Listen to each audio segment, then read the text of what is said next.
Sri Mukherjee had written a message to the nation in honor of the 64th Republic Day. We take you back to the permanent mission of India to hear the highlights of this beautiful message. On the occasion of the 64th Republic Day of India, I would like, on my own personal behalf, to extend warmest greetings and felicitations to the people of India and the non-resident Indians working in this great country. Highlight some of the key points in the President's message. Rashtrapati Ji extends his special greetings to members of India's armed forces. He extends warm greetings to all Indians in India and abroad, the paramilitary forces and internal security forces. India has clearly changed, he says, more in the last 6 decades than in 6 previous centuries.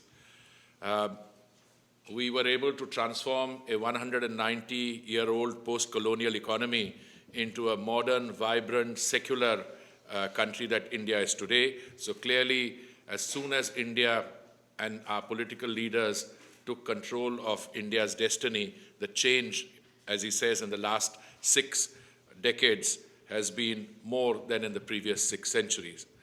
History shifts its pace when touched by vision, and that is the vision which we address. Rashtrapati Ji observes that India did not win freedom from the British in order to deny freedom to Indians. The Constitution of India constitutes the second liberation, this time from the stranglehold of traditional inequity in gender, caste, community, along with other fetters that had chained us for so long. He observes that this has inspired a cultural evolution.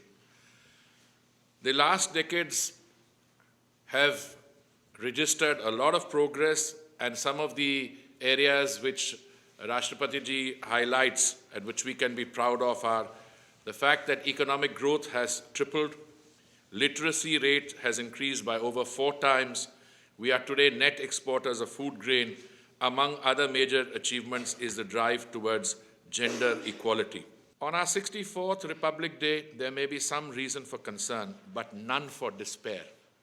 If India has changed more in 6 decades than 6 previous centuries, then I promise you that it will change more in the next 10 years than in the previous 60. India's enduring vitality is at work. Even the British sensed that they were leaving a land which was very different from the one they had occupied. At the base of the Jaipur column in Rashtrapati Bhavan, there is an inscription: in thought, faith; in word, wisdom; in deed, courage; in life, service.